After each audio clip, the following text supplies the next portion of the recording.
On behalf of the Refugee Self-Reliance Initiative and Building Markets, I would like to welcome you to this webinar marking World Micro, Small, and Medium-Sized Enterprises MSME Day. I'm Kari Diener, the Executive Director of the Refugee Self-Reliance Initiative, which is a multi-stakeholder collaboration spearheading a global effort to transform humanitarian response towards self-reliance and economic inclusion for refugees. In the face of significant global displacement and growing inequality, the narrative around refugees needs a shift, from viewing refugees merely as aid recipients to acknowledging their resilience and resourcefulness as entrepreneurs capable of enriching local economies and driving local economic growth. Our discussion today, focused on accelerating local economic development through refugee-led SMEs, will explore the unique challenges and opportunities encountered by refugee entrepreneurs, the potential role of refugee-led SMEs in revitalizing local economies, and how international donors, buyers, NGOs, and policymakers can support and leverage refugee entrepreneurship as an engine for local economic development. To set the stage for our conversation, I want to note that as we also mark World Refugee Day this month, war and conflict have now forced a staggering 110 million people to flee their homes. Most notably, those who escape across a border often don't return for 10 or even 20 years, sometimes much, much longer. Yet humanitarian aid is often erratic and inadequate and only focuses on immediate needs many times. As observed by the former UN Secretary General, Ban Ki-moon, the current system leaves millions of refugees trapped in dependence on short-term aid that keeps them alive, but falls short of ensuring their safety, dignity, and ability to thrive and become self-reliant over the long term. There is a growing global recognition that refugees need and want opportunities to become self-reliant, which is rooted in economic inclusion. Often forgotten from this narrative is the important role that refugee entrepreneurs can play in their countries of first asylum. Refugees bring skills and value to the economies of their hosting countries, and with opportunities to thrive and grow their businesses, refugee-led SMEs can also create new jobs that are needed to absorb the growing global workforce. In fact, in emerging markets, I just learned that most formal jobs are created by SMEs. In fact, 7 out of 10. 7 out of 10, wow. We also know that one of the fastest ways of lifting people out of poverty is by creating jobs. And so when small businesses have access to opportunity, they most certainly create jobs and inclusive growth, facilitating the self-reliance of individuals, of families, and of communities. This is a win for refugees, and importantly, it's also a win for the so many communities that generously host them. To introduce our panelists and to set the stage for our discussion, I would like to now introduce Dr. Radha Rajkotia, the CEO of Building Markets.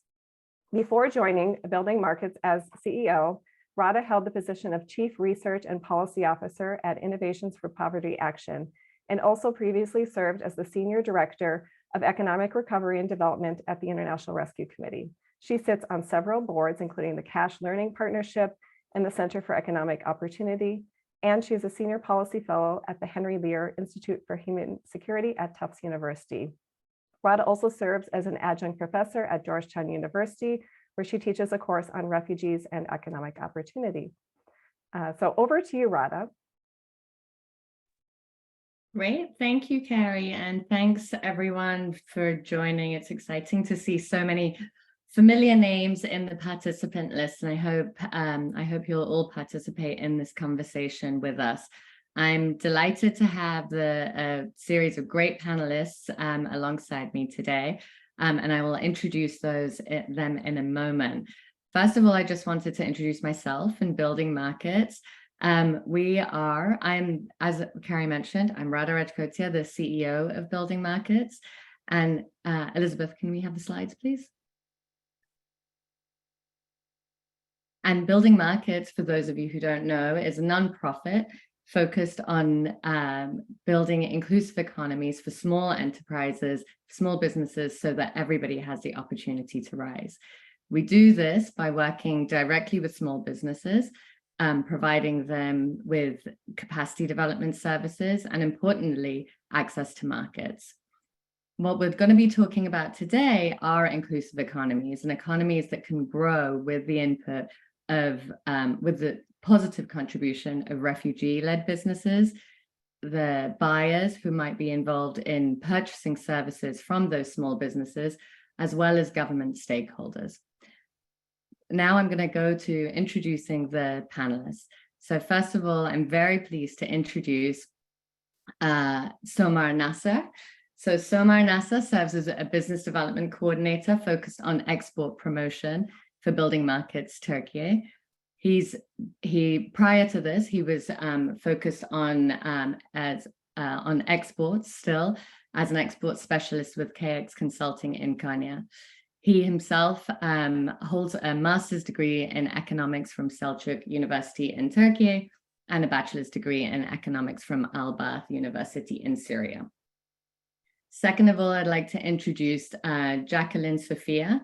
Jackie is a co-founder and chief impact and strategy officer at Sitti, a certified women's business enterprise and an impact-driven lifestyle brand in Ontario, Canada.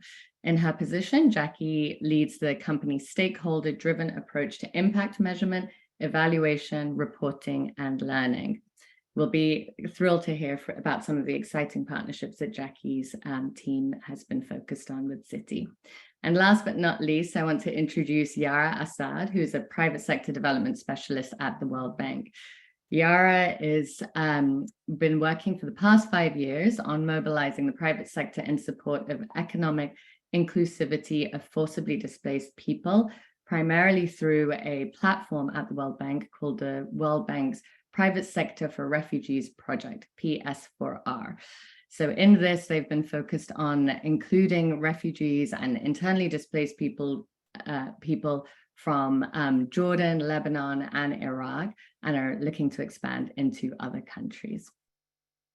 Right, so as we move on, I'd love to welcome you to participate. For all the participants, please do share questions in the chat.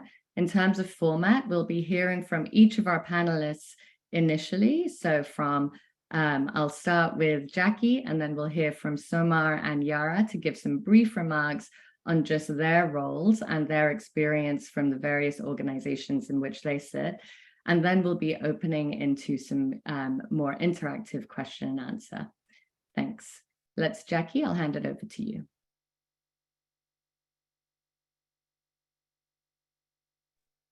Thanks, Radha. Like Radha mentioned, my name is Jacqueline Sofia. I'm from the US. I'll just share a little bit about Sitti with you. At Sitti, we are working with communities mostly in Jordan, but also in other countries throughout the region. Sitti is a female-founded, refugee-led and refugee-focused social enterprise. We create a bridge between refugee-led community-based organizations and global economy, as you can see here, including major corporate and luxury brands. And we do this primarily through goal alignment with corporate brand partnerships. So if you've shopped at any Los A10 store, for instance, in the Gulf region this past Ramadan season, you may have seen our handmade products on shelves, accompanied by the faces and stories of our refugee community members we work with in Jordan. This is just one example of what we do. And our overall mission is really to work alongside the refugee and displaced communities to achieve self-reliance through economic inclusivity.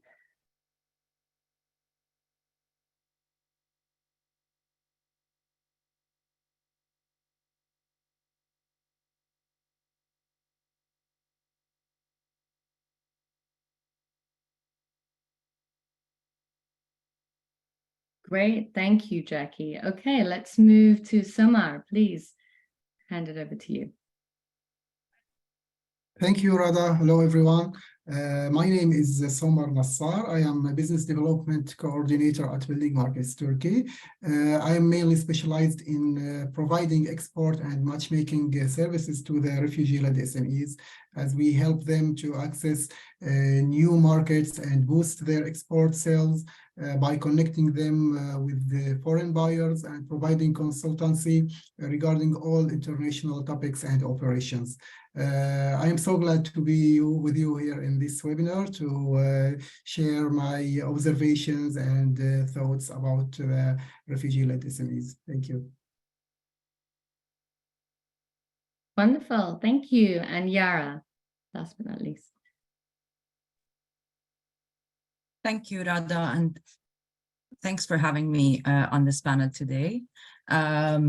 It's a pleasure to be here and to speak more about the potential of refugee SMEs and FDPs in general.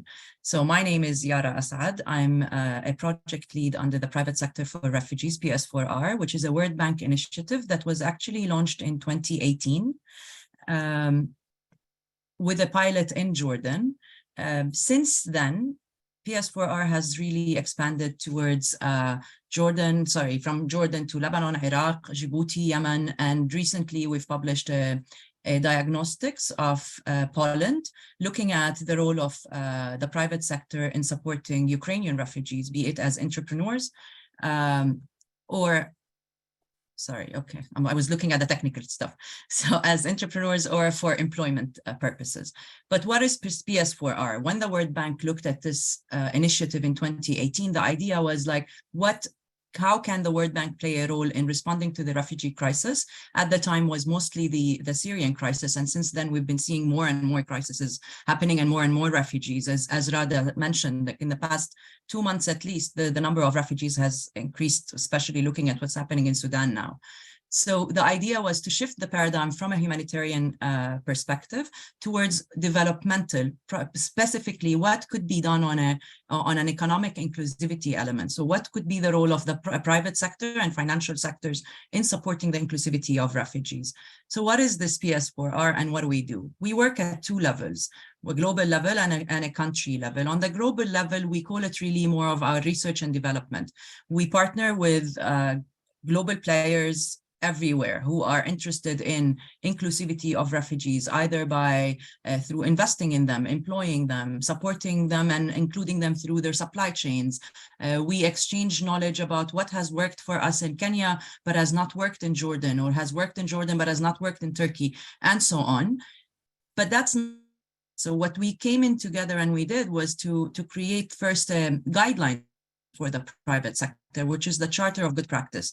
And the idea of the Charter of Good Practice was more of guidelines for the private sector all over the world to look at what can you do to employ refugees or to invest in refugees, to produce goods and services that benefit refugees, or to support them within your supply chain as SMEs. And from that, we started looking at the frameworks and the tools that could be deployed on a country level. On country levels, we deploy our work through 4 main elements. So one is the main goal is the inclusive entrepreneurship. How could we be more inclusive of refugee businesses? Or then we expanded after Jordan from saying only refugee businesses to be more inclusive of internally displaced people, especially when we looked at Yemen and Iraq. As we expanded, we realized that the numbers of internally displaced is much bigger than the number of refugees. And these communities do need our support. It's different in some cases than it is from refugees, but it's still very, very crucial. And they play the same role in their economic development, in the local development of the economy.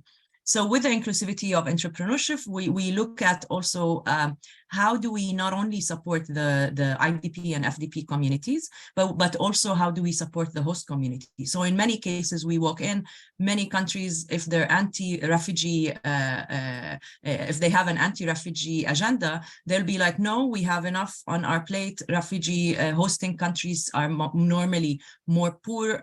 They have a lot of constraints, a lot of barriers to entry, etc. And so we say around 80 to 70% of our beneficiaries, our target audience, is actually the host community. And more we grow the host community, then we go into 20 and 30% that we could focus on into inclusivity of FDP communities.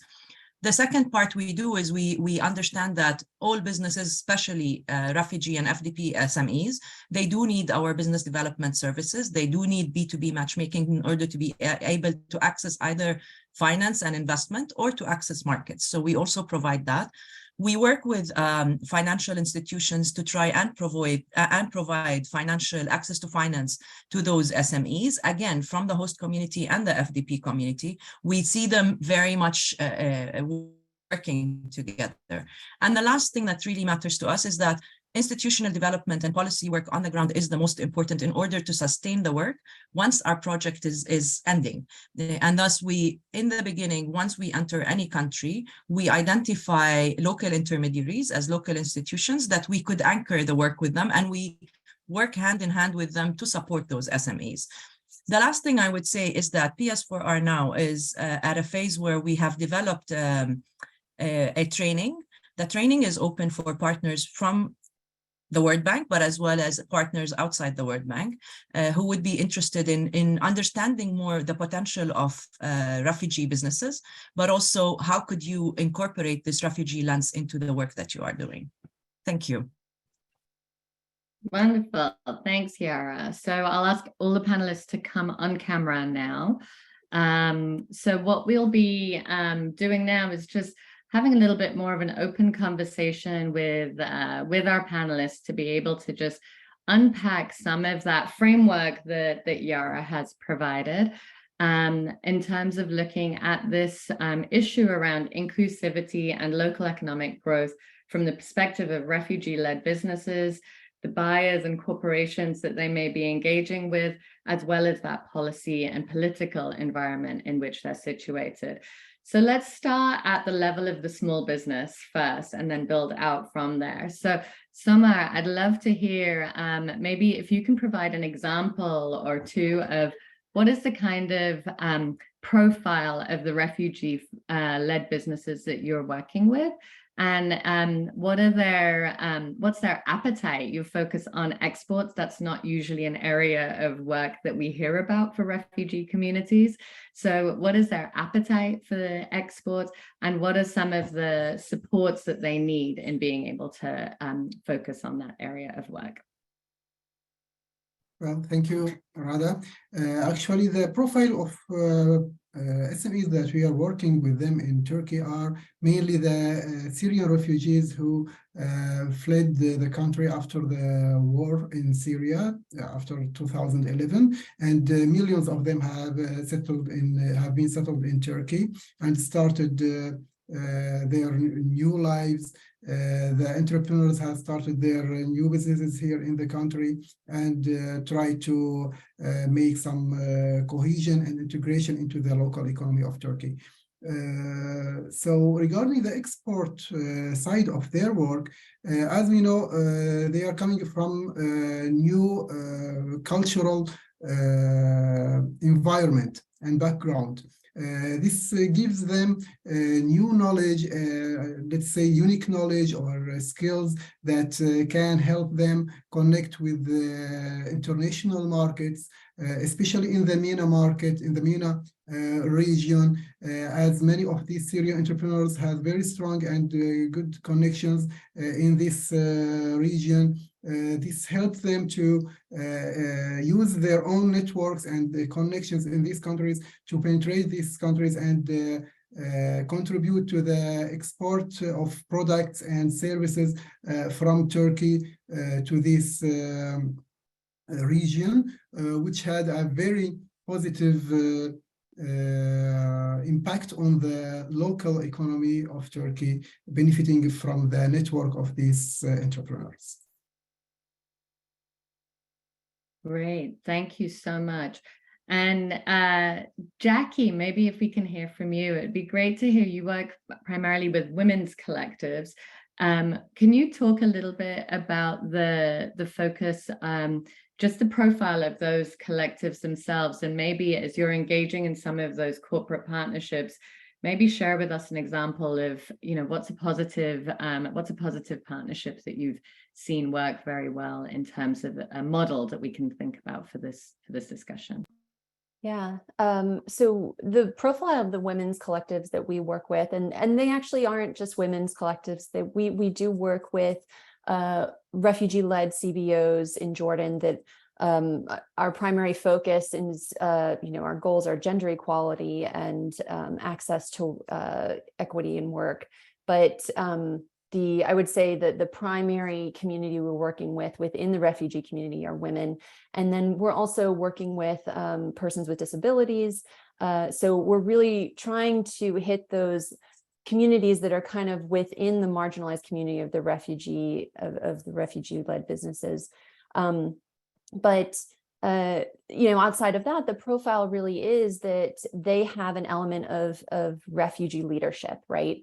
So for our first partner we worked with in Jordan, again, Sitti started very organically. We were really a small project amongst a few women who saw an opportunity for income generation. The women that we were working with in the beginning were mostly the sole or primary income earners for their families.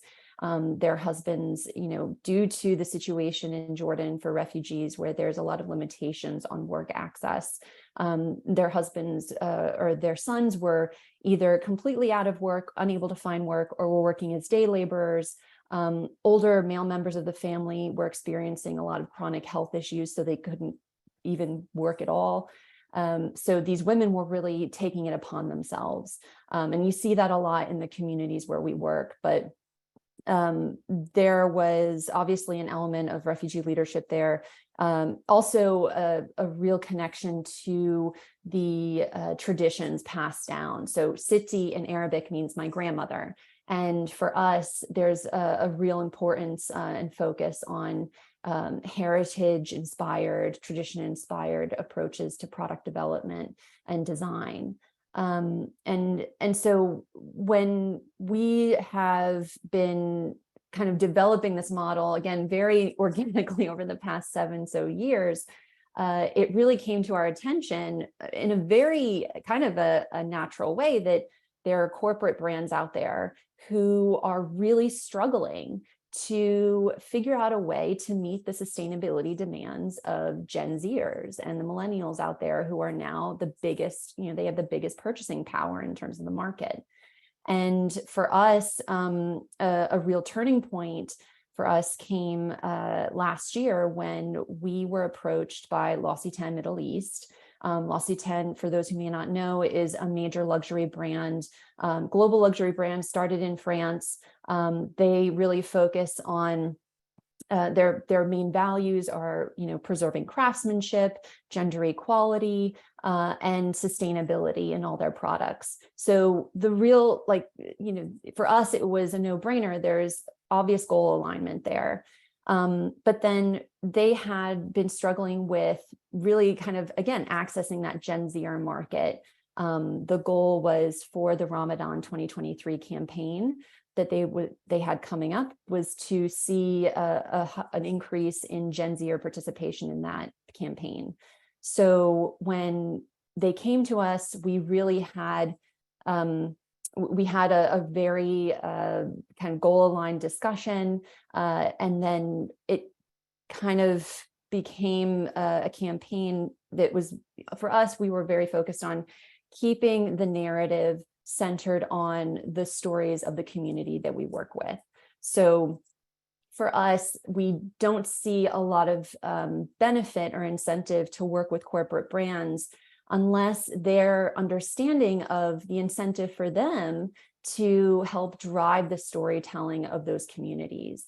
Because without that storytelling approach, or that refugee focused storytelling approach, you lose a lot of the frankly, a lot of the market that you're trying to, the audience you're trying to approach. Gen Zers, today we see roughly 78% of Gen Zers are dissatisfied with the way corporate brands are meeting their sustainability goals. And a lot of that has to do with the fact that corporate brands are very large monoliths who kind of can't access those smaller communities on the local level. For us at Sitti, we're able to do that. We developed our relationships by working directly with communities on the ground. And so we created that bridge for them. And we're really looking forward to doing that in the future with other brands as well. Terrific. That's a great example. I just want to stay here for a minute because you both touched on the strengths that you're drawing on from the refugee community. So Somar, you talked about the networks, the language, the social and cultural norms of doing business that the Syrian community has, and that was a way to build on that there. Jackie, you've talked about the kind of passed down traditions, which is just a wonderful way of thinking about using those innate qualities that people have, and a way a lot of creative entrepreneurs get started, which is so great.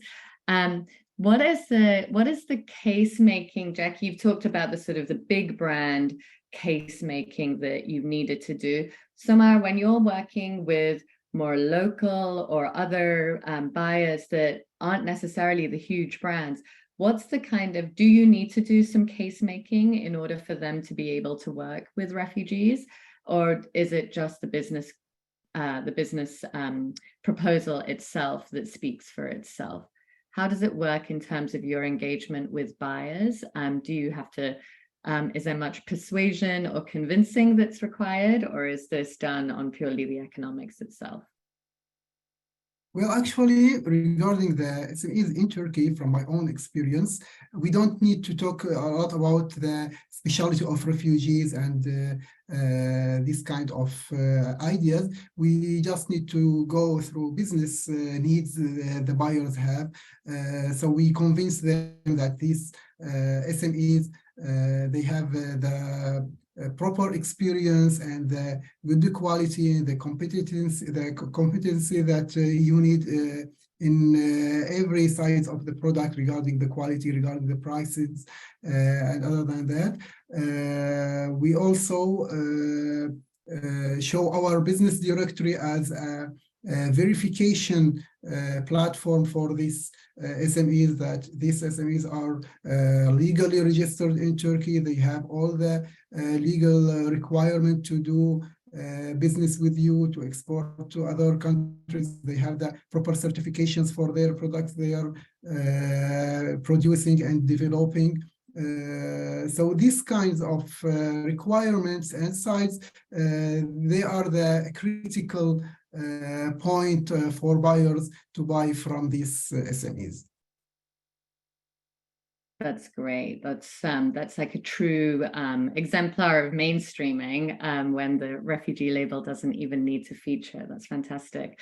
Yara, from your perspective now, looking across these countries that you've been focused on through PS4R and hearing these examples, these are great examples in isolation as case studies. What are some of the gaps that you see in terms of taking initiatives like Building Markets work and Sitti's work to scale? Thank you, Radha. I wanted to pick up on Somar's point, actually. When the private sector look into supporting a refugee business, they're not looking at it from a humanitarian perspective. A business is a business. They want the legitimacy of this business, the credibility, the potential for it to grow. So yes, it is important, as Somar said, to look at this not as a humanitarian element, but how is this business being upgraded? What's the potential for it to grow and to become a sustainable, with good quality, good consistent volume, to be able to be part of a supply chain? In terms of scalability, when we look at the overall ecosystem for refugee entrepreneurship, there are some angles that are scalable from what we've seen. Like, for example, I'll give an example in regulatory ecosystem is scalable. There's always room to be more inclusive, and there's always room to adopt new policies and regulations that could provide the needed ecosystem for refugees. So, for example, in Djibouti has a very welcoming refugee law. The implementation of the law was a bit that it needed more support. With the help of PS4R in Djibouti, we were able to do a diagnostics of the implementation and look more at inclusivity in terms of health, property, education, social and other aspects. So room for scalability with regulations is doable. Scalability when it comes to access to finance is also doable. Credit finance, concessional finance, etc. You could provide that. Skills, you could also provide constant skills, and there are many players in that. Infrastructure is the same. I think where really the challenge is and where it is hardest to scale is when it comes to access to markets.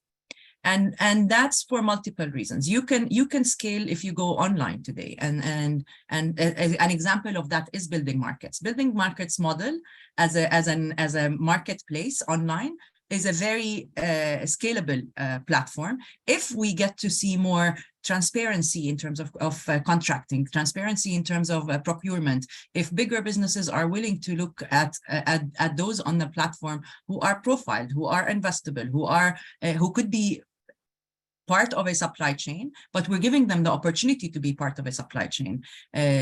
But also, even if not part of a supply chain on a bigger, with the larger multinationals, they're still part of a supply chain with other businesses around the world, be it diaspora businesses, or be it countries that have been within a network. But then that's a platform that's a model of a platform that could scale and could provide more access to markets. And we don't have many of that. But the real challenge for refugee entrepreneurs, as well as host community entrepreneurs, but in general today, is access to markets. And that's, I think, where the focus should be. Wonderful. Thanks, Yara. Jackie, maybe coming back to you then, it would be great to hear in terms of the, we talked a little bit about just the incentives that different buyers or corporations may have. You've spoken very clearly about the consumer interest that would be at the heart of some of their decision making. Your background and focuses on impact and data and measurement. Can you talk a little bit just about what kinds of data you find particularly persuasive when you're making the case for buyers to be working with refugee-led businesses? Yeah. So for us as Sitti, the data we've seen in terms of impact,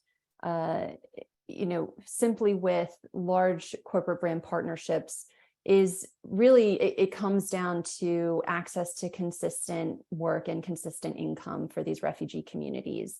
And that is evident in our most recent campaign, where when we partnered with Lossy 10 as a corporate brand, and for us, this was to date, this was our largest corporate brand partnership. There were a lot of demands on the team that they had never seen before in terms of volume and output. But it was very clear that, when you put these challenges in front of these communities, they immediately rise to the occasion. And for us, we saw the impact happen, whereas in a period that spanned over 3 months. So we did a comparative period, 3 months prior, and then during the 3 months of production, where we were full on production and manufacturing with two of our corporate brands. Two of our CBO partners, we saw an over 90% increase in income generation for women who were working with our CBO partners, and over 60% income generation increase for all refugees who were working with our corporate brand partners over the span of that period. And that really in and of itself was incredibly eye-opening. And, you saw a ripple effect across not just for the individuals who had access to employment, but we saw a ripple effect across their households. We saw a ripple effect across the CBO partner organizations themselves. We have documented cases of people paying down debts, making improvements on their houses.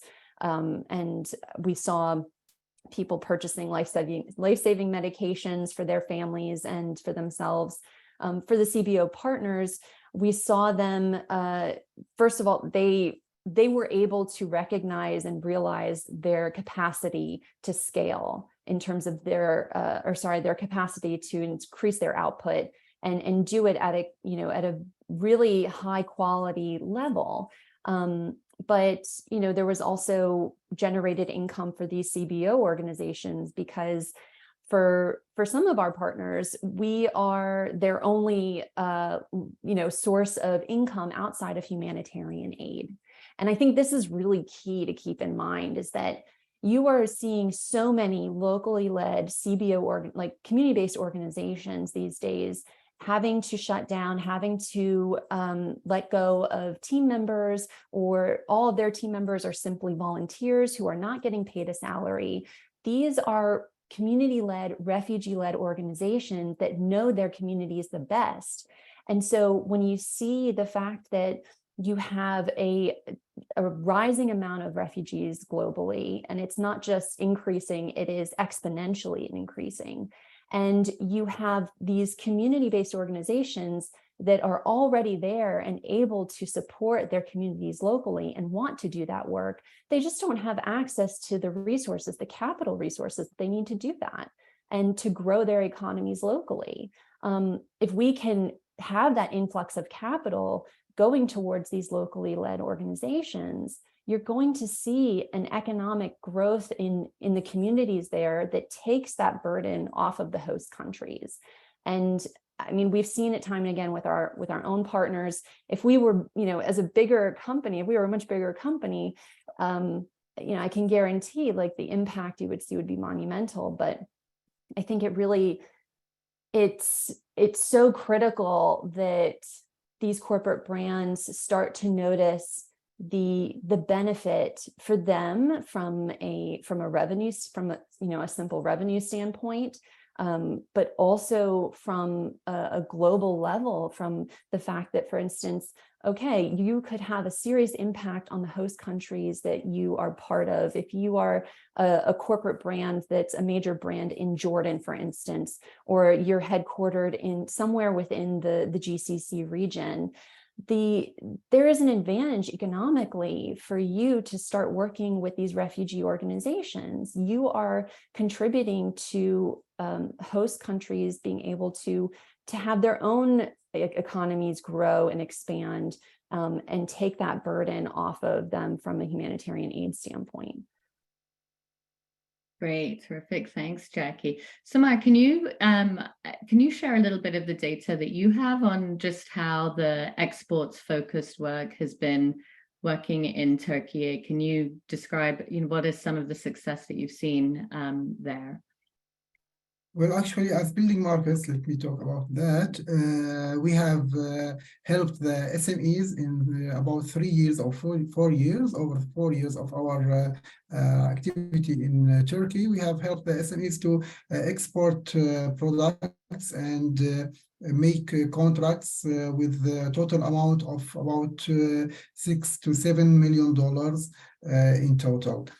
We help them to reach this amount of contracts by connecting them directly to foreign buyers, to people who are seeking products from Turkey, and by the training and mentoring services that we are providing to them to support their business skills and how to deal properly with the foreign buyers and how to manage the operations of foreign trade and export correctly to reach and penetrate these international these international markets. We can say that some of these companies have developed unique products, and they have made some adjustment for the countries and markets they are targeting. For example, one of our beneficiaries is a manufacturing of packaging and packing systems. He's a very brilliant engineer who left Syria during the war and worked in the local companies in Turkey as production manager. Then he started his own business and created very developed ideas to improve the technology of these packing solutions, which made it easy for him to penetrate and reach to more than 15 countries in very short time. And the matchmaking and mentoring services of Building Markets has also helped him to access to several countries. Wow, that's fantastic. That's a great example. I see some questions coming in, so I want to turn to those shortly. But one question is just on the issues you've talked about, the individual business leaders, and you've talked about the community-based organization leaders, Jackie.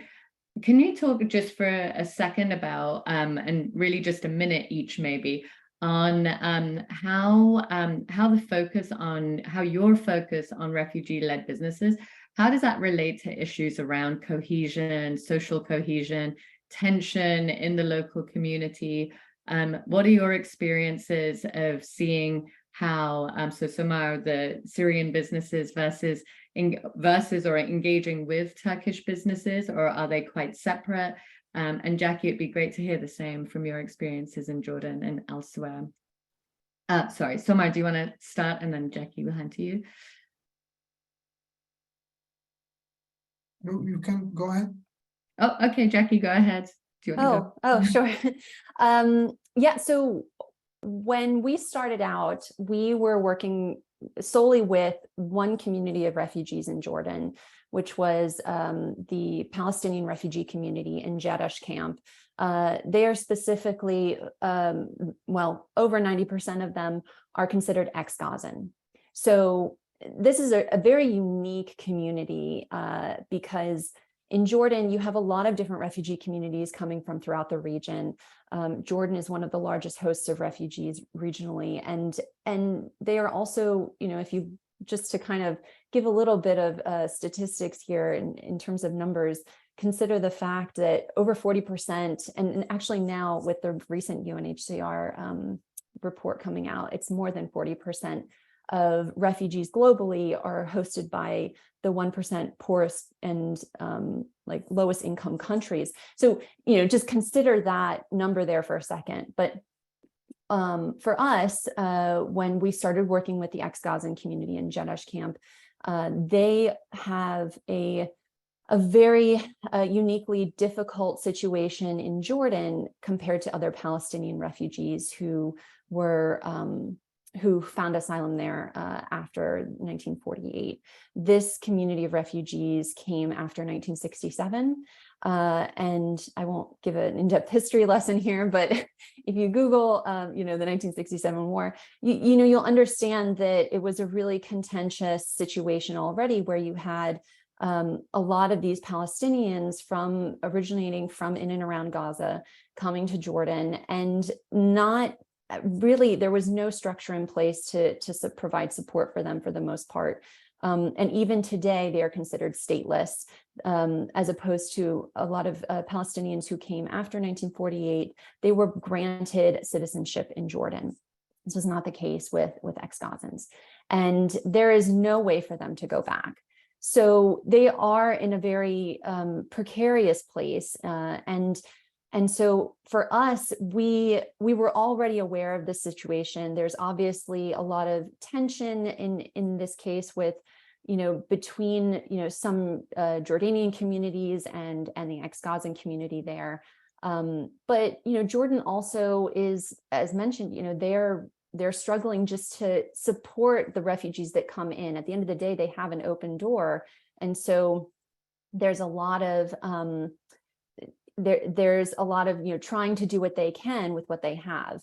So for us, there was a bit of a dance, right? And knowing that, okay, we are trying to bring these products to market from a community that is particularly marginalized in Jordan. But also knowing that there are a lot of people within the Jordanian community who are really understanding of the fact that, okay, provide access to employment for these communities, for these people, and you will see a lifting of the burden on the country's humanitarian aid and their resources. And so, you know, the story really played a huge role there. I think at the end of the day, you know, and I tend to harp on this quite a bit, but there is a human element you really have to tap into. And the fact is that these are women and men just like you and me, and it could easily be your family that's in this situation. And I think we did a really, not to toot our own horn, but we did a really concerted effort and a good job of focusing on the human stories of the people we work with, because they are very close. They are very close to us as friends, not just as colleagues. So I think that made a huge difference in that engagement. Sorry, that was a long answer. That's okay. Thanks, Jackie. Somar, how about you? Any comments on just how the Syrian business community works with the Turkish community? Do they work in parallel? Do they integrate? What do you see from your perspective? Sure. Actually, regarding the Syrian entrepreneurs in Turkey, they are trying and they are doing their best to integrate properly in the local economy and work together with the Turkish enterprises as well. Of course, there is some kind of parallel economy in this inside this economy, because for example, the community of refugees, they have some their own requirement, their own products that they are using, and these products are not consumed by the local community. So this make some kind of parallel economy inside the whole economy. But on the other side, we have observed many partnerships and many mutual work between the refugee entrepreneurs and the Turkish entrepreneurs regarding the technology sector, the manufacturing sector. Many of our beneficiaries, they have partners in their businesses from the local community. And I think this is a very crucial role for the refugee entrepreneurship to enhance and to support the social cohesion of refugees in the host community. Because these businesses, when they are providing employment and job creation to the local community, this is giving the opportunity to the other refugees to contribute very positively to the social fabric, let's say, of the host community. Wonderful. Thank you so much. Yara, okay, we're going to move to questions from all the participants now. So please note you have a Q&A box at the bottom of your screen. So please do include questions there. We've seen a number of questions, and Sasha, I saw you put a question in the chat, so I will look at that one too. Yara, we've had a number of questions around financial access to finance for refugee-led businesses. So can you talk, so two questions that have come in. One, can you talk a little bit about where does startup capital, where does access to finance fit in the framework, and how can we support and inspire, I like the use of the word inspire, financial institutions to offer flexible credit to refugee-led SMEs, and try and address some of the fears and risks that are perceived? Sure. So with startups, where they come in, it depends. I mean, like, for example, I'll give an example of Jordan. Normally, when we go into a market, we try to look at or we used to like to prefer looking at companies that are export ready or exporting, because at the time we used to believe that the more export they could have, or the more linkages they could bring, the more jobs they could create on the ground. But over time, again, the learnings from Jordan and other countries have showed us that that's one element of the framework that we use. The other element is actually local linkages. And with the local linkages, there's a huge need for the startups and the micro businesses and the smaller ones who could become part of the value chain for those medium or exporting or export ready ones. So with the startups in specific, we've tested that in Jordan by working with accelerators and incubators. So I'll give one which is like in agribusiness, Asad. With Asad, it's an incubator that we tested with them, working with 16 startups. We tried to have as many of those to be refugee owned, noting again, we do have a formula where we bring in the host community and refugees. The idea here was that this is a sector, technology in general, until then was not open, for example, for refugees. And this is an issue that we have policy-wise in many countries. There are specific sectors that are very employment attractive for the host communities that governments tend to close them down on refugees or migrants and etc. to try to protect those sectors. In Jordan at the time, the technology sector was one of those, and even like any agri-tech businesses. So we tried to bring in those who were in partnership between Syrians and refugees and the Jordanians, speaking of social cohesion and bringing businesses together. Through that, we gave them all the program. We provided capacity building. We worked with them with the intermediary. We've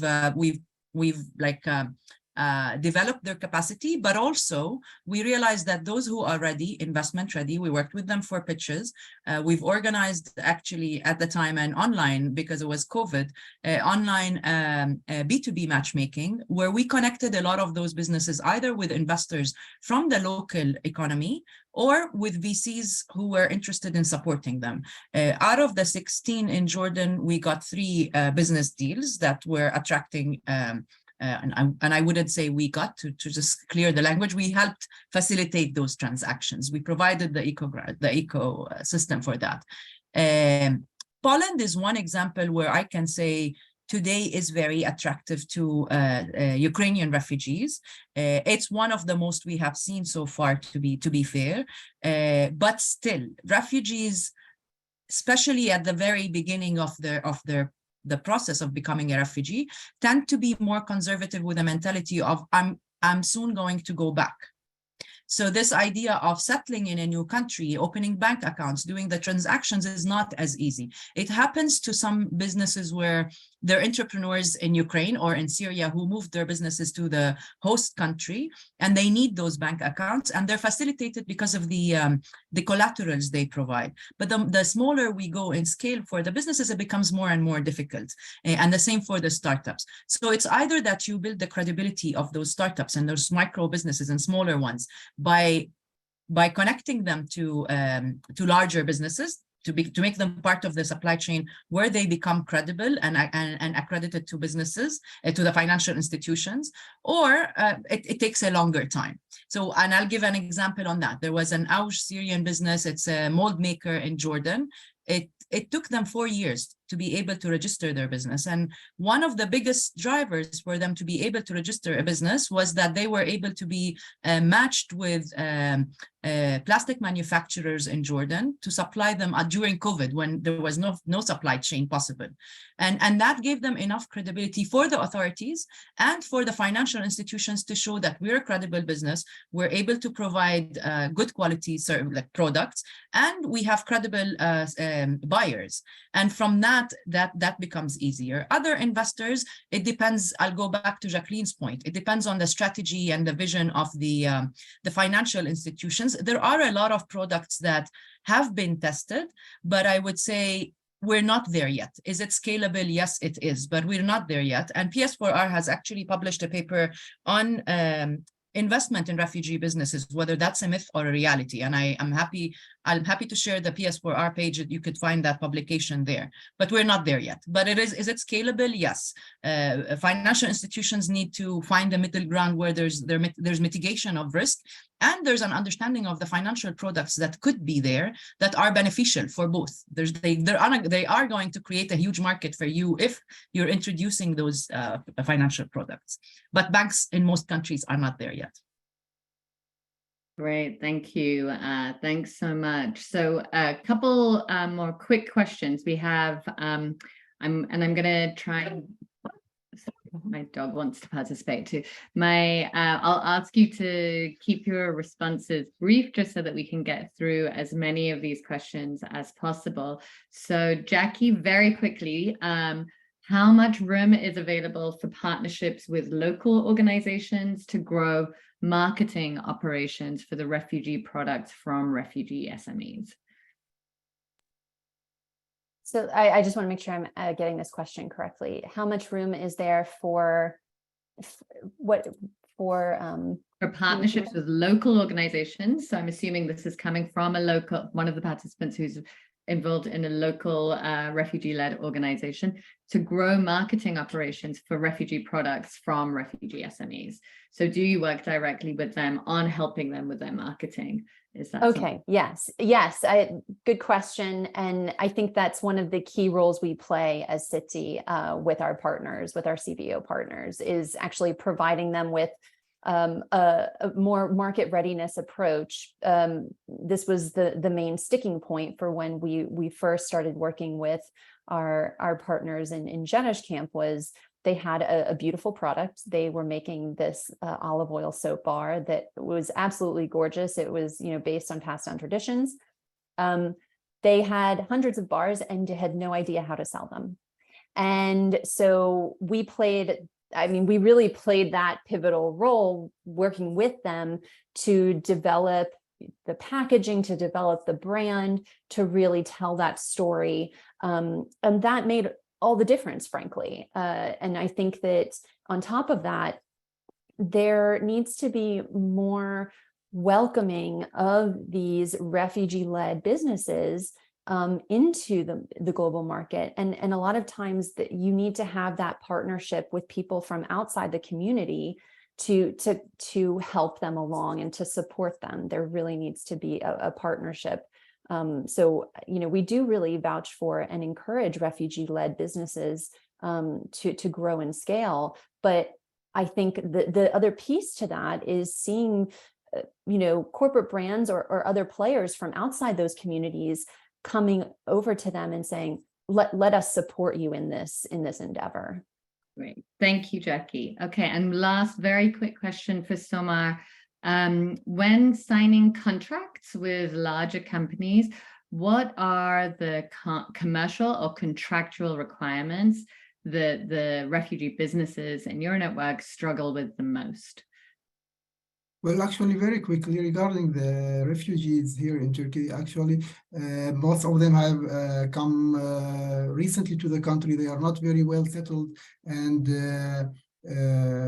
doing their businesses for a long time in Turkey. So the most critical requirement to work with the big brands or big buyers is something about the work safety and the conditions of the workplace, as these entrepreneurs hired or rented the workplaces recently and very quickly, let's say on a hurry to start their businesses quickly. They didn't give a very big attention to the conditions of the workplace, which made it a little bit difficult to work with some large buyers. And we have faced this problem by ourselves when we tried to connect our textile manufacturers with a big international brand, actually.